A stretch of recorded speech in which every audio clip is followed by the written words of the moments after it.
خواتین کا لوہے کی انگوٹھی پہننا، کیا خواتین لوہے کی انگوٹھی پہن کر نماز پڑھ سکتی ہے؟ بنت آدم کراچی سے، بڑا اختلافی مسئلہ ہے علماء کے درمیان کہ خواتین لوہے کی انگوٹھی پہن سکتے ہیں نہیں پہن سکتی۔ بہرحال یعنی بعض علماء جائز کہتے ہیں، بعض ناجائز کہتے ہیں، تو ہمارا فتویٰ اگرچہ گنجائشی کا ہے کہ گنجائش ہے پہن سکتی عورت، لیکن احتیاط کرے تو اچھا ہے، سونے چاندی کی پہنے انگوٹھی تو زیادہ اچھا ہے۔ روزے میں انہیلر استعمال کرنے کا حکم، کیا روزے کی حالت میں انہیلر استعمال کیا جا سکتا ہے جبکہ سانس لینے میں دشواری ہوتی ہو؟ انجم نذیر، سانس لینے میں اگر روزے میں انہیلر لینے کی ضرورت پڑ رہی ہے تو انہیلر لے کے روزہ توڑ دیں، لیکن روزہ بہرحال ٹوٹ جائے گا، بعد میں اس کی قضا کر سکتے ہیں تو قضا کریں ورنہ فدیہ دیں۔ تو انہیلر کے استعمال سے روزہ ٹوٹ جاتا ہے کیونکہ اس میں دوا کے ذرات ہوتے ہیں جو اتر جاتے ہیں پھیپھڑوں میں۔ البتہ ایسی مجبوری میں روزہ توڑنا جائز ہوگا، گناہ نہیں ہوگا۔ بلا وجہ کیڑے مکوڑے مارنا، کیا یہ جائز ہے؟ بنت آدم کراچی سے، بلا وجہ کیڑے مکوڑے مارنا کیسا ہے؟ گھروں میں جو کیڑے مکوڑے ہوتے ہیں ان کو مارنا جائز ہے، کیونکہ ان کو مارنا بلا وجہ نہیں ہے۔ اگر آپ کا مقصد یہ ہے کہ گھر میں کیڑے مکوڑے ہمیں تو کچھ کہہ نہیں رہے ہم ان کو مار سکتے ہیں، تو وہی اس لیے مار سکتے ہیں کہ وہ گھر ہے، وہ کوئی جنگل تھوڑی ہے جہاں کیڑے مکوڑے آ کے رہ رہے ہوں۔ تو لیکن باہر گلی محلے میں خام خواہ میں مکوڑے جا رہے ہیں ان کو کچل دیا جیسے لوگ کر رہے ہوتے ہیں، تو وہ عمل اچھا نہیں ہے۔ حدیث میں آتا ہے کہ ایک پیغمبر تھے تو ایک چیونٹی نے ان کو کاٹ لیا، تو وہ جتنی ساری چیونٹیاں تھیں پیغمبر نے وہ ساری چیونٹیاں مار ڈالی، تو اللہ نے ان کو وحی دی، وحی کی حلا واحدتن، کہ ایک چیونٹی جس نے آپ کو کاٹا تھا اس کے علاوہ چیونٹیوں کو آپ نے کیوں مارا؟ تو اس سے پتہ چلتا ہے کہ جانور کو بھی بلا وجہ مارنا جائز نہیں ہے، چاہے وہ چیونٹی ہی کیوں نہ ہو۔ یہ نہیں کہ اب گھروں میں بھی آپ چیونٹیوں کی حفاظت کرنا شروع کرتے ہیں، گھروں میں تو انسان رہتے ہیں تو وہاں چیونٹیاں اور مکوڑوں کے لیے جو فنائل وغیرہ کا پوچھا لگایا جاتا ہے وہ بالکل جائز ہے تاکہ گھر سے یہ چیزیں ختم ہوں، لیکن گلی محلے میں اور ہر جگہ جا کے بلا وجہ مکوڑے یا چیونٹیوں کو مارنا یہ صحیح عمل نہیں ہے شریعت کی روشنی میں۔ البتہ جہاں جو نقصان دہ جانور ہیں وہ مار سکتے ہیں۔ فیڈ کراتے وقت قرآن مجید پڑھنے کا حکم، کیا بچے کو دودھ پلاتے وقت قرآن مجید پڑھا یا سنا جا سکتا ہے؟ بنت حوا کراچی سے، جی ہاں بالکل، پڑھا بھی جا سکتا ہے، سنا بھی جا سکتا ہے، سنایا بھی جا سکتا ہے۔ حالت حیض میں ناخن کاٹنے کا حکم، رات میں ناخن کاٹنا اور رات میں جھاڑو دینا شریعت کے اعتبار سے کیسا ہے؟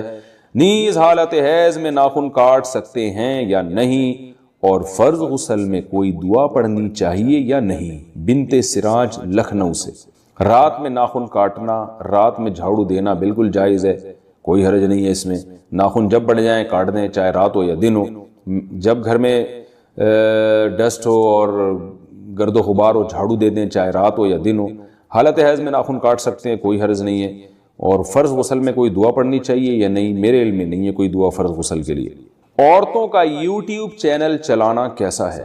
کیا عورتیں یوٹیوب پر معلوماتی چینل کے لیے اپنی آواز کا استعمال کر سکتی ہیں اور اس کی آمدنی استعمال کر سکتی ہیں یا نہیں؟ اہلیہ ماجد انصاری کراچی سے، جوان لڑکی اگر پردے کے بغیر یوٹیوب چینل پر آتی ہے وہ تو بالکل ناجائز ہے، حرام ہے۔ البتہ اس سے اس کی ارننگ کا تعلق اس عورت کے پروگرام سے ہے کہ وہ لوگوں کو سکھا کیا رہی ہے۔ اگر کوئی جائز بات سکھا رہی ہے تو ارننگ حلال ہوگی۔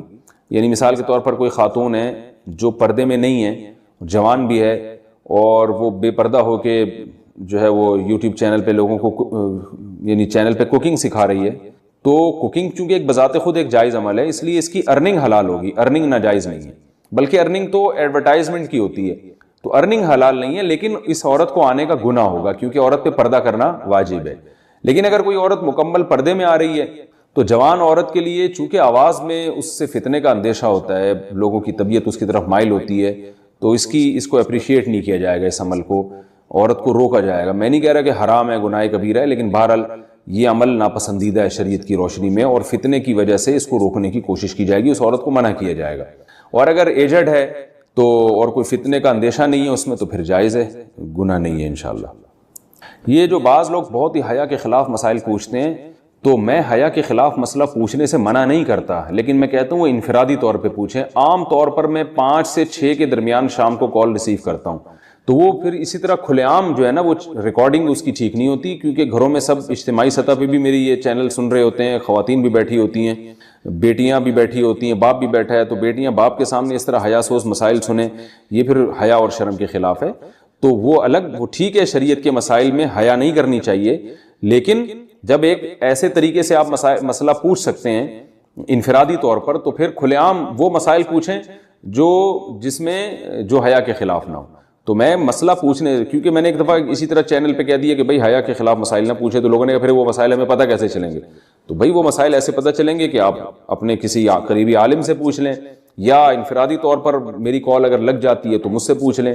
لیکن کھلے عام اس طرح جو ہے نا وہ مسائل پوچھنا، اس میں گھروں میں خواتین بھی سن رہی ہوتی ہیں، مرد بیٹھے ہوئے ہوتے ہیں، بعض دفعہ وہ پھر مناسب نہیں ہوتا.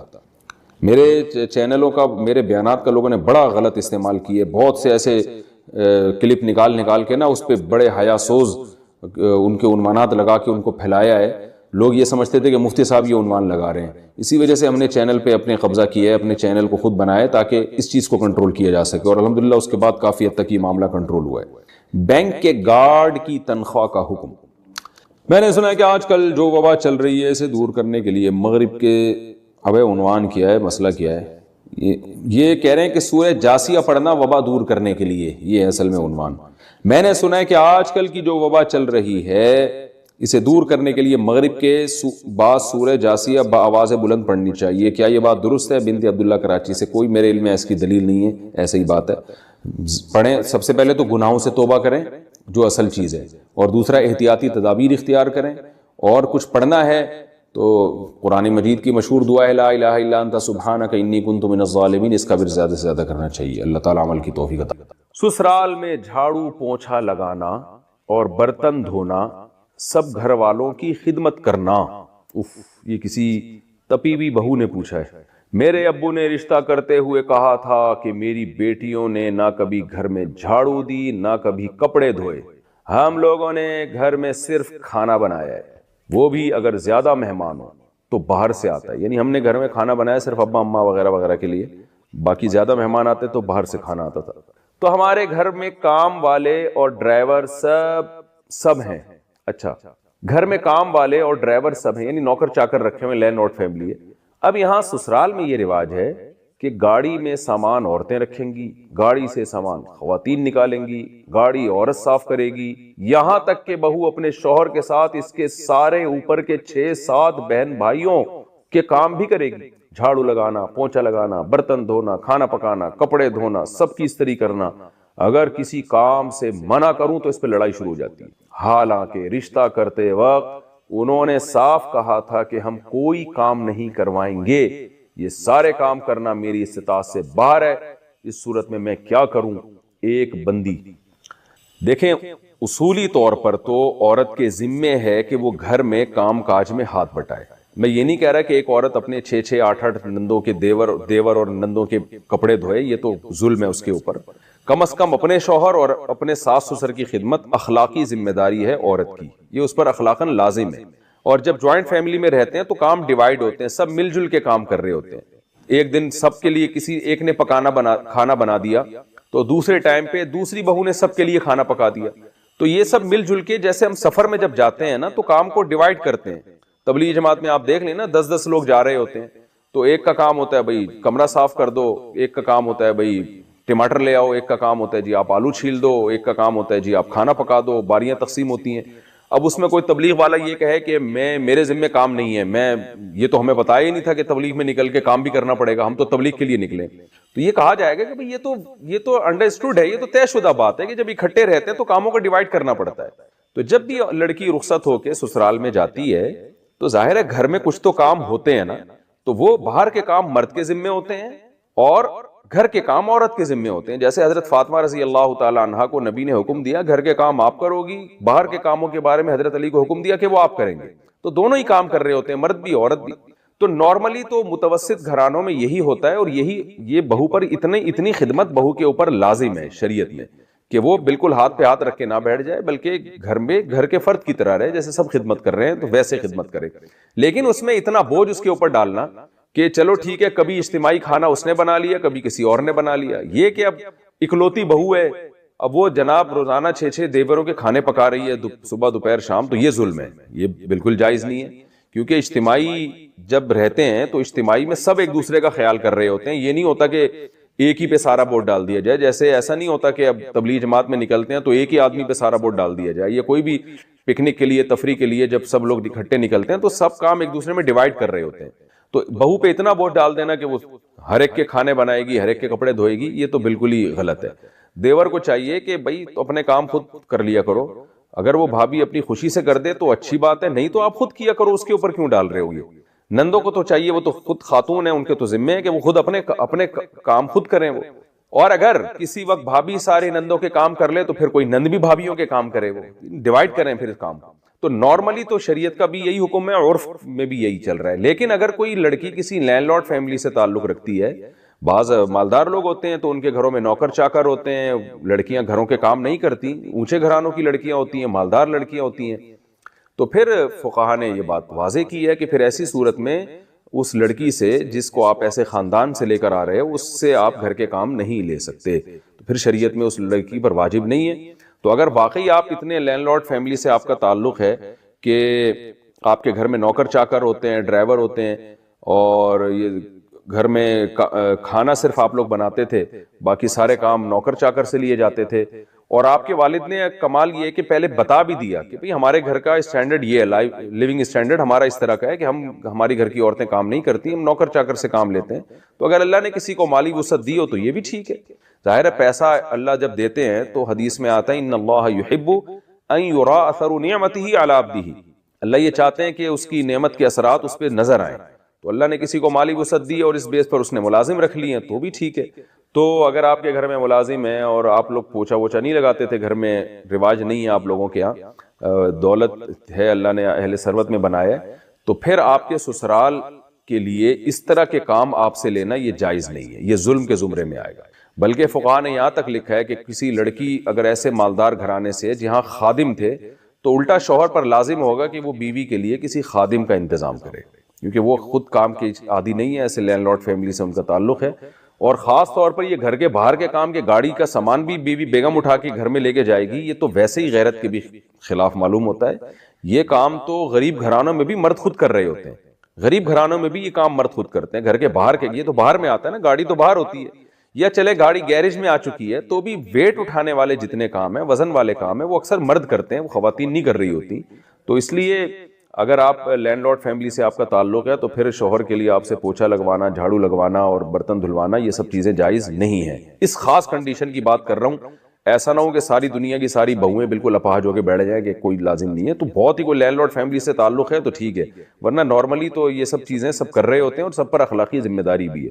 تو پھر آپ کے شوہر آپ پہ ظلم کر رہے ہیں تو باقی کریں کیا؟ اپنے شوہر کو یہ مسئلہ بتا دیں. فتویٰ بھی لے سکتی ہیں آپ جامعۃ الرشید سے یا بنوری ٹاؤن سے یا دارالعلوم کرنگی سے کہ بھئی میرا تعلق ایسی فیملی سے ہے تو کیا میرا شوہر میرے لیے خدمت لے سکتے ہیں؟ تو فتویٰ ان کو دکھا دیں. شوہر میں اگر اللہ کا خوف ہوگا تو سمجھ میں آ جائے گی بات، خوف نہیں ہوگا تو آپ کو پتہ ہے کہ پولیس تو یہ کام کرتی نہیں ہے. پھر آج کل یہ کام بس پھر کیا کرنا ہے آپ نے، یہ آپ جانیں، آپ کے گھر والے جانیں. میں نے تو شرعی مسئلہ بتا دیا آپ کو. دوسرا ایک اور مسئلہ، ابھی ایک نیا مسئلہ، کیونکہ فوراً جب فتنہ ہوتا ہے نا اسی وقت اس کے خلاف بولنا شروع کر دو تو دب جاتا ہے. نیا مسئلہ بھی آج کل کھڑا ہو گیا ہے. بعض اسکالرز نے یہ کہنا شروع کر دیا کہ والدین کی اطاعت کا قرآن میں کہیں بھی حکم نہیں ہے. والدین کے ساتھ حسن سلوک کا تو حکم ہے، ان کی اطاعت کا حکم نہیں ہے. کمنٹس میں نیچے ماشاءاللہ ویل ڈن، یہ ہیں صحیح محقق، یہ ہیں صحیح اسکالر، یہ ہوتے ہیں کہ بھئی والدین کے ساتھ اچھے سلوک کا تو حکم ہے، اطاعت کا حکم نہیں ہے. اتنی شدید وعید ہے نا. نبی سے جب پوچھا گیا نا اکبر الکبائر، کبیرہ کے بھی بڑے گناہوں میں کون سا بڑا گناہ ہے، تو اس میں آپ نے عقوق الوالدین، عقوق نافرمانی کو کہتے ہیں، والدین کی نافرمانی. یہ لوگ چاہ رہے ہیں کہ قرآن و سنت کا لیبل لگا کے ہمیں انگریز بنا دیں، گورا بنا دیں، نہ باپ کا پتہ نہ، ورنہ اچھا سلوک تو انگریز بھی اپنے ماں باپ کے ساتھ کرتا ہے. وہ کون سا کوئی جوتے مارتا ہے ان کو؟ ان کے اچھا سلوک یہی ہے کہ بڑھاپے میں اولڈ ہاؤس میں جمع کرا دو، یہ اچھا سلوک ہے. وہ کہتے کیئر زیادہ ہوتی ہے، ہمیں اجازت نہیں ہے. تو ماں باپ کی اطاعت کرنا بھی لازم ہے. ہاں یہ ضرور ہے کہ اس اطاعت کی ایک حدود ہے، سب سے بڑی حدود یہ شریعت کے خلاف حکم ماننا لازم نہیں ہے. کوئی ایسا حکم جس میں کسی پہ ظلم ہو رہا ہو، جیسے ماں کے کہنے پہ بیوی پہ ظلم کرنا شروع کر دینا، یہ جائز نہیں ہے. اسی طرح شریعت نے کچھ بنیادی رائٹس ہر شخص کو دیے ہیں، کچھ بنیادی حقوق دیے ہیں جس کو آپ اسلام کی زبان میں ہیومن رائٹس کہہ سکتے ہیں. اس میں ماں باپ کی اطاعت لازم نہیں ہے. ہر انسان کی ایک انڈیویجول لائف بھی ہوتی ہے. مثال کے طور پر آپ کو ڈاکٹر بننے کا شوق ہے، ابا کہہ رہے ہیں نہیں تو تاجر بنے گا، زبردستی کا تاجر بنا رہے ہیں آپ کو، تو آپ پر اطاعت لازم نہیں ہے. بھائی میں میڈیکل سائنس میں مجھے دلچسپی ہے، ابا کہہ رہے ہیں کہ تو تاجر بنے گا، آپ کو ڈاکٹر بننے کا شوق ہے، تو اس میں زبردستی والدین نہیں کر سکتے. اسی طرح نکاح کا مسئلہ بار بار بیان کرتا رہتا ہوں، آپ اپنے خرچے پہ نکاح کرنا چاہ رہے ہو، والدین کو روکنے کا حق نہیں ہے، کیونکہ یہ انسان کے بنیادی حقوق ہیں. آپ سفر کرنا چاہتے ہو، والدین زبردستی روک رہے ہیں آپ کو، جبکہ ان کو کوئی نقصان بھی نہیں ہے آپ کے سفر کرنے سے. تو ٹریولنگ یہ ہر ایک کا بنیادی حق ہے، اس ٹریولنگ میں اگر آپ کو کوئی فائدہ ہے، یا ایسا حکم دے رہے ہیں جس میں ان کا کوئی نقصان نہیں ہے، پھر بھی آپ پہ بلا وجہ کے ایک حکم مسلط کر رہے ہیں. بعض ہوتے ہیں بس چڑچڑے طبیعت ہو جاتی ہے ان کی، بلا وجہ کا آرڈر جاری کر رہے ہوتے ہیں، حالانکہ اس آرڈر کو پورا کرنے میں ان کا کوئی فائدہ نہیں ہے. تو وہ ایک الگ بات ہے. لیکن نارملی مباح چیزوں میں ماں باپ جب کسی بات کا حکم دے دیں تو شریعت میں ان کی اطاعت لازم ہے. آپ کے پاس نو کا آپشن نہیں ہے اس میں. یہاں تک کہ چاروں ائمہ کا اس پر اتفاق ہے، اور یہ مسئلہ حدیث سے نکالا ہے، کہ اگر نفل نماز بھی آپ پڑھ رہے ہیں نا، اور ماں اور باپ نے آپ کو کوئی آرڈر دیا، کوئی حکم دیا، تو آپ پر لازم ہے کہ آپ شرعن آپ کے لیے جائز ہے کہ آپ نماز توڑ دیں، اس کی پکار کا جواب دیں. اتنی شدید تاکیدات ہیں. اور ایک اسکالر نے بڑے آرام سے کہہ دیا کہ اسلام میں ماں باپ کے ساتھ اچھے سلوک کا تو حکم ہے، لیکن ماں باپ کی اطاعت کہیں بھی لازم نہیں ہے. ہوتا یہ ہے کہ جو ممی ڈیڈی ٹائپ کے مسلمان ہوتے ہیں نا، ممی ڈیڈی، دیکھو اسلام سے مسلمان کا رشتہ بہت مضبوط ہوتا ہے. آپ لوگ مجھے لگ رہا ہے ٹینشن میں آ رہے ہو تھوڑا سا، آج مجھے لگ رہا ہے محسوس سا ہو رہا ہے مجھے. مسلمانوں کی دو قسمیں ہیں. دیکھو انسانوں کی تین قسمیں ہیں. ایک تو بالکل کافر، جس کو پشتو میں کہتے ہیں کافر کا بچہ. پشتو میں کیا کہتے ہیں؟ کافر کا بچہ. تو وہ تو مانتا ہی نہیں نا اسلام کو، تو اس کو تو ماں باپ کے حقوق سمجھاؤ سکھاؤ، اس کی صحت پہ کوئی فرق نہیں پڑتا. پھر جو مسلمان ہیں ان کی دو قسمیں ہیں. ایک ہے ماڈرن مسلمان، جن کا کلمے کا رشتہ قائم ہے، بچپن میں ختنیں ہو گئی تھی ان کی، اور ابا اماں مسلمان تھے تو تھوڑا بہت اسلام سے رشتہ ہے، اور اسلام میں اٹریکشن اتنی ہے، اسلام کو چھوڑنا آسان نہیں ہے. کہ انسان ایک دفعہ جب اسلام میں اس کلچر میں آ جائے نا، وہ کہے گا بھائی سب کچھ ہو جائے گا، دنیا چھوڑ دوں گا، اسلام نہیں چھوڑوں گا. اسلام چھوڑنا آسان نہیں ہے. بہت ہی کوئی بدبخت قسم کے لوگ ہوتے ہیں، بہت ہی پتھر دل ہوتے ہیں جو اسلام چھوڑ دیتے ہیں. تو اس میں اللہ نے حسن اتنا رکھا ہے نا، جو ایک دفعہ اسلام کا چاشنی چکھ لے، مزہ چکھ لے، کہاں چھوڑے گا. لیکن ان سے عمل ہوتا نہیں ہے. رہے وہ یورپ میں، امریکہ میں، گوروں کے ساتھ ماڈرن لائف، تو ان کو ماڈرن اسلام چاہیے ہوتا ہے. ایسا اسلام جس میں لیبل بھی اسلام کا لگ جائے اور کرتوت سارے انگریزوں والے ہوں. گورا ٹینشن لیس زندگی گزارتا ہے، ماں کی ٹینشن بھی نہیں ہے، باپ کی ٹینشن بھی نہیں ہے، وائف کی ٹینشن بھی نہیں، اور وائف کو ہسبینڈ کی ٹینشن بھی نہیں ہے. ہسبینڈ ہو کے بھی اس کی ٹینشن نہیں ہے، کیونکہ وہ ہسبینڈ کسی کام کا ہوتا نہیں ہے. کیونکہ اس ہسبینڈ کے ہوتے ہوئے وائف کا ریلیشن جمشید سے بھی ہو سکتا ہے، غفار سے بھی ہو سکتا ہے. انگریزوں میں یہ ابھی میں تو پورا اسٹڈی کر کے آیا ہوں، وکیلوں سے پوچھا میں نے لا کیا چل رہا ہے، اگر انہوں نے کہا صاحب سیٹ ہے، تو وائف کسی اور سے ریلیشن قائم کر لے تو بھی کچھ نہیں ہوتا، ہسبینڈ کسی اور سے ریلیشن قائم کر لے تو اچھا، ہسبینڈ بیوی کو کسی بات کا آرڈر دے تو بھی کچھ نہیں ہوتا، اور بیوی ہسبینڈ سے نان نفقے کا مطالبہ کرے وہ نہ دے تو بھی کچھ نہیں ہوتا. تو جب کچھ نہیں ہوتا تو کمبختو تمہیں تکلف کی ضرورت کیا تھی. بس ایک مصیبت میں پھنس جاتے ہیں وہ لوگ. وہ مصیبت یہ کہ جب تک گرل فرینڈ تھی تو کوئی ٹینشن نہیں تھی، شادی کر لی تو اب بریک اپ نہیں ہو سکتا. بریک اپ کرو گے تو آدھی پراپرٹی دو گے آپ. تو اس ٹینشن کے سلسلے میں وہ کیا کر رہے ہوتے ہیں؟ شادی کر رہے ہوتے ہیں. تو کون کرے گا؟ پاگل تھوڑی ہیں وہ. خیر، تو اب جو ماڈرن اسلام ہمارے جو ڈیفنس میں اور کلفٹن میں اور یعنی جو پوش ایریاز ہیں وہاں جو سارے مسلمان نہیں، یعنی جو برگر فیملیوں سے جن کا تعلق ہے، ان کی پیاس نہیں بجھ رہی تھی کہ ہمارے ان کرتوتوں پر ہم نہ باپ کو پوچھتے ہیں، نہ ہم ماں کو پوچھتے ہیں، نہ بیوی شوہر کی اطاعت کرتی ہے. جب میں یہ بیان کرتا ہوں شوہر گھر کا سربراہ ہے تو ہماری لبرل انٹیوں کی ایسے لگتا ہے ان کی دم پہ پاؤں رکھ لیا میں. ان کی دم پہ ایسی چیخیں نکلتی ہیں نا، ایسی چیخیں نکلتی ہیں. کمنٹس میں پڑھ رہا ہوتا ہوں، یہ میرا ظرف ہے، اتنے اپنے خلاف نیگیٹو کمنٹس میں پڑھتا ہوں. تو یہ مولوی کو دیکھو، یہ مولوی کو دیکھو. تو آپ کو آپ کی مرضی کا اسلام تھوڑی ہم بتائیں گے بھائی. کس کی مرضی کا اسلام بتائیں گے؟ اللہ کی مرضی کا. اللہ سے لڑو جا کے.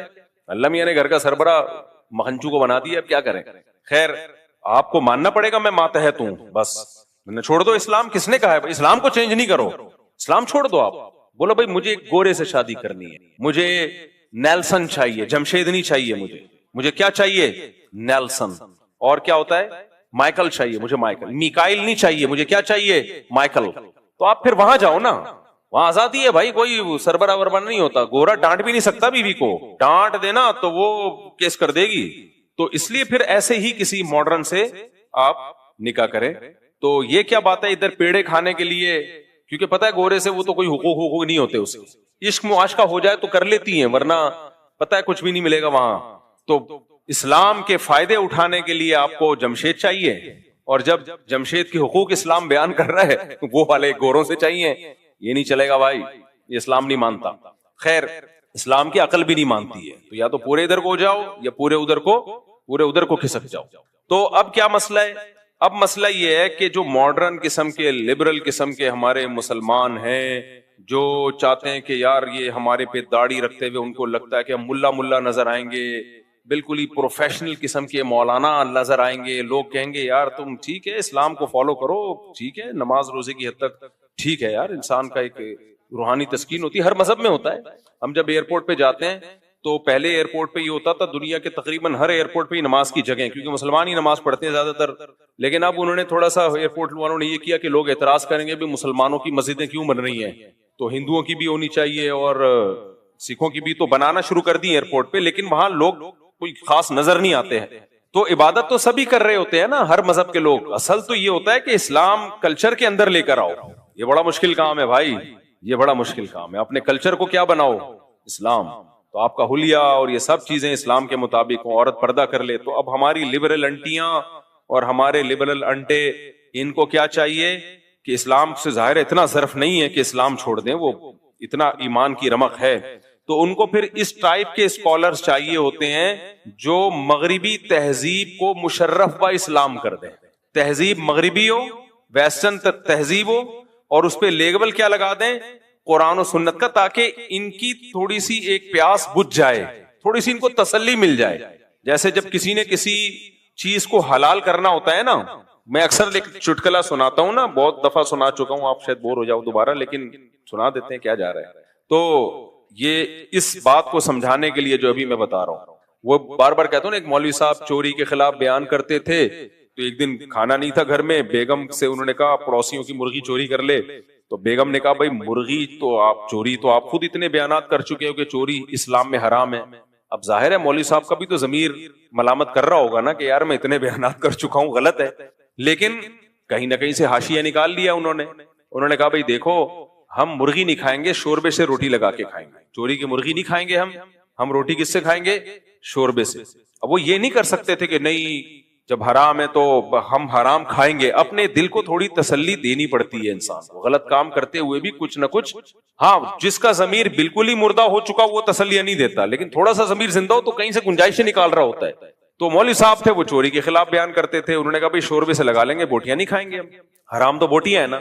تو بیگم جب شوربہ یوں کر کے دیگچی یوں کر کے نکال رہی ہے اور بوٹیاں چمچ سے پیچھے کر رہی ہے، تو مولوی صاحب نے بولا کہ چمچ کا استعمال مت کرو، جو خود سے آئے اسے آنے دو، جو بوٹی خود سے آئے اسے آنے دو. بالکل یہی کام ہمارے جو پوش علاقے ہیں، مالدار علاقے ہیں، وہاں کے رہنے والے برگر فیملیوں کے پیرنٹس اور برگر فیملیوں کے بچیز یہ کام کر رہے ہیں. برگر فیملی تو بچے تھوڑی ہوتے ہیں، ان کے بچیز ہوتے ہیں، بچیز، حالانکہ ہوتا ایک ہی ہے، ایک ہاتھ سے زیادہ ان کے ہوتے نہیں ہیں. تو بچیز یہ لوگ یہ کام کر، تو ان کو چاہیے پھر ایسا اسکالر جو کم از کم مفتی طارق مسعود کے ٹریک پہ بالکل اس سے 180 ڈگری پہ ہو. ہمیں تو بالکل ہی کسی کھانچے میں بیٹھتے ہی نہیں نا، ہم جیسے فنڈامنٹلسٹ مولانا تو ہم تو کسی کھانچے میں بیٹھتے ہی نہیں ہیں. تو ان کو پھر ایسا اسکالر چاہیے ہوتا ہے کہ یار ہم داڑھی بھی نہ رکھیں، ہم ملا لگیں گے دیکھنے میں، اور ساس بہو کی خدمت، اوہو کیا عذاب ہے یار. اپنے ماں باپ کی ہوئی نہیں ہم سے، جو سگے فادر اور سگی مدر ہیں، یہ تو فادر ان لا اور مدر ان لا ہے، یہ کیا لگتے ہیں ہمارے؟ ہسبینڈ کی نہیں کر رہی، وہ ساس کی کہاں سے کرے گی یار؟ جس کو اسلام کا یہ حکم سمجھ میں نہیں آ رہا کہ ہسبینڈ کی خدمت لازم ہے، وہ ساس سسر کی کہاں کرے گی؟ تو ان کو جب ایسے اسکالر ملتے ہیں نا کہ اسلام میں ساس سسر کی خدمت لازم نہیں ہے، عورت پہ گھر کے کام کاج لازم نہیں ہے، اور اب نیا لیٹسٹ بالکل فتویٰ مارکیٹ میں آیا ہے کہ ماں باپ کی اطاعت بھی لازم، بولو نہیں، بس اچھا سلوک ہے. ابے اچھا سلوک تو پڑوسیوں سے بھی لازم ہے یار، غفار بھائی سے بھی لازم ہے، جمشید سے بھی لازم ہے، ہندو سے بھی اچھے سلوک کا حکم ہے ہمیں، سکھوں سے بھی اچھے سلوک کا حکم ہے. ماں اور باپ صرف اچھا ہی رہ گیا کیا؟ اصل ہے اطاعت، فرما برداری. تو اب ایسے لبرل انٹیوں کو اور لبرل انٹوں کو کیا چاہیے؟ ایسے اسکالر چاہیے جو آپ کو ہر طرح کی پابندیوں سے آزاد کر دیں. تو پھر وہ ان کو ایسے لوگ بہت اچھے لگتے ہیں جو اس طرح کی باتیں کر رہے ہوتے ہیں کہ نہ اس کی خدمت لازم، نہ اس کی خدمت لازم، نہ فلانے کی خدمت لازم، ہر آدمی انڈیویجول ہے، آزاد ہے، ہر آدمی کی اپنی لائف ہے، اور یہ بھی سود بھی حلال ہو گیا، بہت سو نے تو سود کو حلال کر دیا، یہ والا سود حرام نہیں ہے، یہ والا حرام ہے، عجیب ڈرامے بازیاں کر کر کے، اور کیا کتنا کچھ دین میں تحریف ہو رہی ہے نا، اتنی تحریف. میں تو کہتا ہوں کہ اللہ تیرا کتنا فضل ہے، صحیح ٹائم پہ مجھے تو نے مولوی بنا دیا، ورنہ ہم بھی کھسکے ہوئے ہوتے. میں اگر مولانا نہ بنتا نا، مولانا کا مطلب پراپر وے میں دین کا علم حاصل نہ کرتا نا، جو صدیوں سے طریقہ چلا آ رہا ہے، تو میں بھی ایسا کھسک جاتا نا ان فتنوں میں. اور پھر میرے پاس ٹوٹی پھوٹی اسپیکنگ پاور بھی ہے، تو بھائی ویڈیو نہ بنایا کرے نا بار بار، وہ پھر گارڈ ادھر متوجہ ہوتا ہے، سب کی طبیعت. جب ایک چیز لکھی ہوئی ہے صرف نکاح کی ویڈیو بنا سکتے ہیں، باقی نہ بنائیں. پھر کوئی نہ کوئی کیمرہ نکال کے بنا رہا ہوتا ہے، سب ڈسٹرب ہوتے ہیں اس سے. تو میں اگر پراپر وے میں میرے بھائی ٹوٹا پھوٹا علم حاصل نہ کیا ہوتا نا، تو پھر ہم بھی اوٹ پٹانگ قسم کی کبھی کیا فتوا ٹھوکتے رہو بیٹھ کے، پھینکتے رہو بیٹھ کے، ٹھوکتے رہو اور پھینکتے رہو. اتنے گھروں میں فسادات ہوئے نا، اتنے گھروں میں فسادات اس فتوے کے نتیجے میں کہ بہو پر ساس سسر کی خدمت لازم نہیں ہے. اتنی بہویں باغی ہوئی ہیں، گھروں کا نظام تباہ و برباد ہو. یار کچھ تو سوچو بات کرنے سے پہلے. آپ کی ماں اگر آپ کی بیوی سے پانی مانگتی ہے اور آپ کی بیوی جواب میں یہ کہہ دے کہ میرے اوپر آپ کی خدمت لازم نہیں ہے، وہ ماں کی 2 ٹکے کی حیثیت رہے گی گھر کے اندر؟ 2 ٹکے کی حیثیت رہے گی اس ماں؟ کیا اس کے دل پہ چھرے نہیں چلیں گے؟ باپ کہہ رہا ہے اپنی بہو سے کہ بیٹا مجھے روٹی پکا دو، میں بھوک لگ رہی ہے، مجھے نہیں پکانا آتی، تم فارغ بیٹھی ہو پکا دو. وہ کہ میرے اوپر آپ کی خدمت لازم نہیں ہے، میں نہیں پکا رہی. پھینک دو بس، کچھ بھی پھینک دو. پتہ نہیں یہ لوگ اپنی بیویوں کو کیسے رکھتے ہیں اپنے گھروں میں اپنے ماں باپ کے ساتھ.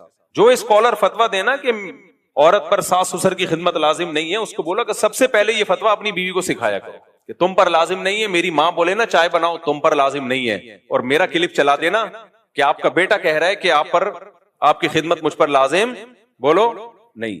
آج ایک صاحب آئے، ہاں ظلم بہرحال ظلم ہے، اس کے خلاف آواز اٹھانی چاہیے. بعض ساسوں نے بہوؤں کا نچوڑ دیا ہے بالکل، نہ یہ دیکھ رہی ہوتی ہیں اس کے سونے کا ٹائم کیا ہے، نہ یہ دیکھ رہی ہوتی ہیں اس کی طبیعت کیا ہے. تو ماسی نہیں ہے وہ، بہرحال اس کو ایسا غلام بنا لینا کہ ماسی میں اور بہو میں فرق ختم ہو جائے، غلط ہے. لیکن جب بھی اجتماعی سطح پہ رہا جاتا ہے تو ایک دوسرے کی خدمت کی جاتی ہے، خیال کیا جاتا ہے. آج ایک صاحب نے بتایا کہ کیا حالات ہیں کہ بیگم صاحبہ نے کہیں بیان سن لیا کہ گھر سنبھالنا جو ہے، یعنی گھر میں انتظام گھر کا کرنا، یہ ہم عورت کے ذمے نہیں ہے. کھلا وہ رہا ہے، پلا وہ رہا ہے، وہ بیٹھی ہوئی ہے کچھ بھی نہیں کر رہی سارا دن، میرے ذمے نہیں ہے. آپ کے ذمے ہے کہ آپ ماسی رکھیں، ٹھیک ہے نا. تو بچے تو ویسے ہی پیدا نہیں ہو رہے، وہ ایک آدھ کے بعد ختم ہو جاتے ہیں، تو کچھ کیا ذمے میں بھائی. پھر نبی صلی اللہ علیہ وسلم نے سیدہ فاطمہ کے ذمے لگایا کہ گھر سنبھالنا کس کے ذمے ہے؟ سیدہ فاطمہ کے ذمے. سیدہ فاطمہ سے بڑی کوئی عورت ہو سکتی ہے؟ ان سے بڑی کوئی شہزادی ہو سکتی ہے؟ اور حضرت علی کے ذمے لگایا گھر کے باہر کا کام کس کے ذمے ہے؟ آپ کے ذمے. ہاں یہ بات الگ ہے، فقہا نے یہ مسئلہ بیان کیا ہے کہ اگر کوئی بہت مالدار گھرانے سے ہو، بہت بڑے گھرانے کی لڑکی ہے جن کے گھروں میں کام کاج کا رواج ہی نہیں ہے، اب آپ رائل فیملی کی کسی شہزادی سے شادی کر کے گھر لے آئیں، پھر تھوڑی وہ کھانا پکائے گی. کیونکہ قرآن نے کہا عاشروہن بالمعروف، معروف طریقے سے ان کے ساتھ چلو. تو معروف طریقہ ہر قوم کا، ہر کلچر کا الگ ہوتا ہے. بہت مالدار گھرانے کی عورتیں ہیں جن کے گھروں میں نوکر چاکر ہوتے ہیں، تو اس کو یہ رائٹ پورا شریعت نے دیا ہے کہ وہ کام کاج سے انکار کر دے. لیکن نارمل جو لوگ، زیادہ تر لوگ متوسط گھرانوں کے ہوتے ہیں، درمیانے گھرانوں کے ہوتے ہیں، وہاں کے لیے یہی حکم ہے بھائی جیسے اپنے ماں باپ کے گھر میں آپ تھی تو اب یہاں گھر سنبھالنا کس کی ذمہ داری ہے؟ آپ کی ذمہ داری ہے. ٹھیک ہے شوہر کو اللہ نے مال دیا تو وہ ماسی وغیرہ کا بھی انتظام کرے، نہیں دیا تو تمہارے ذمہ ہے بھائی، یہ تم نے سنبھالنا ہے گھر. تو بہت ایکسٹرا آرڈینری کوئی مالدار ہیں جن کے گھروں میں رواج ہی نہیں تھا نوکر چاکر میں. ایسے مالدار بھی ہوتے ہیں کہ گھر میں عورتیں ایک سارا زندگی ایک کپڑے بھی کبھی استری نہیں کیے ہوتے انہوں نے، بہت رائل فیملی سے ہے، وہ بہت کسی وزیر کی بیٹی ہے، کروڑ پتی لوگوں سے اس کا تعلق ہے، خاندان سے تعلق ہے، تو اس میں ٹھیک ہے. اس میں یہ ہے کہ پھر وہ وہی اس نے کہا گھر میں بھی کبھی تو بہت ہی اونچے ہیں نا، لیکن اتنے اونچے خاندانوں میں تو بہت کم لوگ ہوتے ہیں نا. نارمل لوگ تو یہی ہیں کہ جو جیسے نارمل چل رہے ہیں. اسکالر ان میں فتوا دے دیتے ہیں کہ عورت کے ذمہ گھر کا کام نہیں ہے. عجیب پاگل بنا ہے یار. ایک اسکالر نے فتوا دیا کہ عورت اگر جاب کرنا چاہے تو شوہر کو روکنے کا حق نہیں ہے. انہی اسکالر نے یہ بھی فتوا دیا تھا کہ اس کے ذمے گھر کے کام کاج نہیں ہے. تو سب لوگ تو اپریشیٹ کر رہے تھے، خاص طور پہ خواتین بہت اپریشیٹ کر دی. کسی عقل مند نیچے لکھا ہوا تھا پھر اس کے ذمے ہے کیا، آپ یہ بتا دیں، خالی کائنڈلی آپ یہ بتا دیں اس کے ذمے ہے. یہ بحث ہی چھوڑ دیں گے. تو ایسے اسکالر سے آپ صرف یہ پوچھ لیا کریں کہ اسلام میں ناجائز کیا کیا ہے, اس کی لسٹ پیش کر دیں. ناجائز کیا کیا ہے کائنڈلی ہمیں صرف وہ بتا دیں. تو 2-4 چیزیں کوئی ناجائز رہ گئی ہیں تو وہ بتا دیں, بس ہم اس کو فالو کر لیں گے. تو اس لیے ماڈرن لوگوں کا ایک الگ ٹائپ کا اسلام ہوتا ہے, ان کو گنجائشیں چاہیے. میرے بھائی, ہم نے اپنی خواہشات کے مطابق اسلام کو نہیں بنانا, ہم نے اپنے آپ کو اسلام کی خواہشات کے مطابق لانا ہے. اپنے آپ کو لانا پڑے گا تو اللہ مانے گا, ورنہ اللہ کہے گا پھر کلچر اور یہ سب چیزیں جاؤ خود ہی بھگتو ان کو, میرے پاس تمہارا کوئی حساب و کتاب نہیں ہے. ہمارے شاگرد ہیں نا مختلف علاقوں کے, کے پی کے بھی, بلوچستان کے بھی, پنجاب کے بھی, سندھ کے بھی, ہر طرح کے شاگرد آتے ہیں ہمارے پاس. مدرسوں میں پڑھانے کا بڑا فائدہ یہ ہوتا ہے کہ سارے ہر قوم سے آپ کا مضبوط ریلیشن ہو جاتا ہے. ہر جگہ, میں پاکستان میں کہیں بھی جاؤں, ہر شہر میں درجنوں شاگرد ہیں الحمدللہ. تو کہیں بھی آدمی جا کے رہ سکتا ہے. پھر ہمارے اساتذہ بھی ہیں ہر شہر میں, پھر ہر قوم میں ہمارے ٹیچر بھی ہیں. میرے ٹیچروں میں بلوچ بھی ہیں, پٹھان بھی ہیں, پنجابی بھی ہیں, مہاجر بھی ہیں. تو اس لیے ہمارے مدرسوں میں قوم پرستی نہیں ہوتی. اللہ کا ہم کر ہی نہیں سکتے قوم پرستی. ہم کسی قوم کے خلاف بولیں گے وہاں ہمارا استاذ نکلے گا کوئی, صحیح ہے نا, ٹیچر نکل آئے گا, ہو ہی نہیں سکتا. تو اب میرے طلبہ ہیں مختلف علاقوں کے, میں ان کو کوئی شرعی مسئلہ سمجھا رہا ہوتا ہوں, وہ کہتے ہیں استاد جی ہم لوگ کے علاقے میں ایسا نہیں ہوتا, ہم لوگ کا تو کلچر نہیں ہے, ہم لوگ کا تو ایسا ہے. ہم تو میں کہتا ہوں ٹھیک ہے, پھر آپ اس کلچر کو فالو کرو. اللہ جب قیامت کے دن آپ سے حساب و کتاب لے گا کہ میرا حکم یہ تھا جو میں نے قرآن میں بیان کیا, تو آپ کہتے ہیں اللہ تیرا حکم تھا لیکن ہمارا کلچر اس سے میچ نہیں کر رہا تھا. تو اگر اللہ کہے کہ ٹھیک ہے یہ جو میں نے قرآن کا حکم دیا یہ پنجابیوں کے لیے نہیں تھا, میں اس میں یہ بتانا بھول گیا کہ پنجابی اس سے کیا ہے مستثنا, کیونکہ پنجابیوں کا کلچر یہ نہیں ہے. یا یہ جو میں نے قرآن کا حکم دیا یہ پٹھانوں کے لیے نہیں ہے کیونکہ پٹھانوں کا کلچر اس سے ڈیفرنٹ ہے. اور یہ دوسرا جو میں نے حکم دیا یہ صرف سندھیوں کے لیے ہے, بلوچوں کے لیے نہیں ہے کیونکہ ان کا کلچر اس سے میچ نہیں کرتا. تو میں نے کہا پھر اللہ سے جب ہماری ملاقات ہوگی تو ہم کہیں گے اللہ مہاجروں کے لیے الگ قرآن نازل کر دے, پٹھانوں کے لیے الگ نازل کر دے, سندھیوں کے لیے بولو الگ نازل کر دے, بلوچوں کے لیے الگ نازل کر دے, انگریزوں کے لیے الگ, ڈیفنس والوں کے لیے الگ. اس میں یہ ہو کہ کسی پہ کسی کی بھی خدمت کسی بھی ٹائم پہ لازم نہیں, کچھ بھی حرام تو ہے ہی نہیں. موسیقی بھی حلال ہے, ناچ گانا بھی حلال ہے, اور شراب 2-3 ڈھکن جس میں نشہ نہ ہو, اس کو بھی حدیث میں آتا ہے کہ قرب قیامت میں نا لوگ شراب کا نام تبدیل کر کے اس کو حلال کریں گے. تو ابھی فی الحال اسکالرز میں اتنی ہمت ہوئی نہیں ہے کہ شراب کو حلال کر دیں, لیکن رپورٹ نبی صلی اللہ علیہ وسلم خبر پہلے دے چکے ہیں کہ یہ بھی حلال ہوگی, کیونکہ کون چھوڑے گا بھائی شراب. اچھا یورپ امریکہ میں عجیب ہی ڈیزائن چل رہا ہے, وہاں لوگ بتاتے ہیں ہم ہوٹل میں جاتے ہیں, ہوٹل کا مالک شراب بھی پی رہا ہوتا ہے. اچھا جو بیرے آتے ہیں نا, سوری جو کسٹمر آتے ہیں شراب منگواتے ہیں, اور جب گوشت آئے نا تو کہتے ہیں یہ حلال ہے یا حرام ہے. یعنی مرغی جو ہے ہوتی مرغی ہے تو یہ ہاتھ سے ذبح کی ہوئی ہے, یہ مشینی ہے. کہتے ہیں یار ادھر اتنا نیک بنا ہوا ہے کہ کھلا بھی مرغی رہے, خنزیر نہیں کھلا رہے, اور اس میں اتنا کہ مسلمان نے بسم اللہ اللہ اوپر پڑھ کے ذبح کیا بھی, اور دوسری طرف بوتل رکھی ہوئی ہے شراب کی. میں نے کہا چلو یار اسلام کی تھوڑی شراب کی اس کو عادت پڑ گئی, لیکن وہ یہ کہہ رہا ہے کہ یار جس چیز کی عادت پڑ گئی وہ اب مجبور ہو گیا ہوں. اللہ تو اس مجبوری کو نہیں مانتا, لیکن اچھی بات ہے نا, یہ تھوڑی کہ وہ شراب پی رہا ہے تو خنزیر بھی کھانا شروع کر دے. ہمارے فرمایا کرتے تھے کہ آج کا مسلمان ہر گناہ کر رہا ہوتا ہے, کچھ ایسے نیکی کے کام کر رہا ہوتا ہے کہ آدمی حیران ہو جاتا ہے کہ یار یہ کیسے کر رہا ہے. تو پھر مثال دیتے تھے کہ کتے سے کسی نے پوچھا کہ تو ٹانگ اٹھا کے پیشاب کیوں کرتا ہے, کتے نے کہا چھینٹے نہ پڑ جائیں. گٹر کے پانی میں بیٹھے گا, گٹر کا پانی پیے گا, سڑا ہوا گوشت کھائے گا, نہ بات کرنے کی تمیز, نہ چلنے پھرنے. کتا کو لے کے گھومنا بہت مشکل کام ہے. میں انگریزوں کو دیکھتا ہوں نا, جب کتے کو واکنگ کے لیے نکلتے ہیں تو اللہ کی قسم یہ منظر ہوتا ہے, ایسا لگتا ہے کتا ان کو لے کے نکلا ہے. کتے کی طبیعت میں چین نہیں ہے, کبھی ادھر کبھی ادھر کبھی ادھر کبھی ادھر. اس کو بہت مشکل سے زنجیر سے سنبھالا ہوا ہوتا ہے انہوں نے, ایک ٹینشن میں ہوتے ہیں. ایسا نہیں ہوتا کتا لے کے نکلے اور وہ آرام سے, جیسے ہماری پلی ہوئی بکری ہو لے کے نکلے, گایا لے کے نہیں نکلتے لوگ. تو جو پلی ہوئی گائے ہوتی ہیں جہاں جاؤ آپ آرام سے چل رہی ہے. کتا ایسا نہیں ہوتا, کبھی ادھر جا رہا ہے کبھی ادھر جا رہا ہے, کبھی کسی کو منہ مار رہا ہے, وہ اس کا مالک بار بار گھسیٹ رہا ہوتا ہے. میں کہتا ہوں یار انہوں نے کتنی بڑی ٹینشن پالی ہوئی ہے, اور دیکھنے میں یہی لگ رہا ہوتا ہے کہ یہ کتے کو لے کے نہیں, کتا ان کو لے کے نکلا ہے. تو تو کتا جو ہے ہر گند میں منہ مار لے گا, گٹر کا پانی پیے گا, لیکن جب پیشاب کرے گا تو ٹانگ اٹھا لے گا کہ کہیں چھینٹے نہ پڑ جائے. تو آج کل کے کتنے اسکالرز ہیں, ہر چیز گانا بجانا حلال, موسیقی حلال, مکس گیدرنگ حلال. تو ایک اسکالر کی تصویر آئی, یوں کر کے بیٹھے ہوئے ہیں, وہ ہر چیز کو حلال کر رہے ہیں نا. تو نیچے کسی نے لکھا ہوتا ہے یہ سوچ میں پڑے ہوئے کہ 2-4 چیزیں حرام رہ گئی ہیں, ان کو میں حلال کیسے کروں. 2-4 چیزیں حرام رہ گئی ہیں, کسی طریقے سے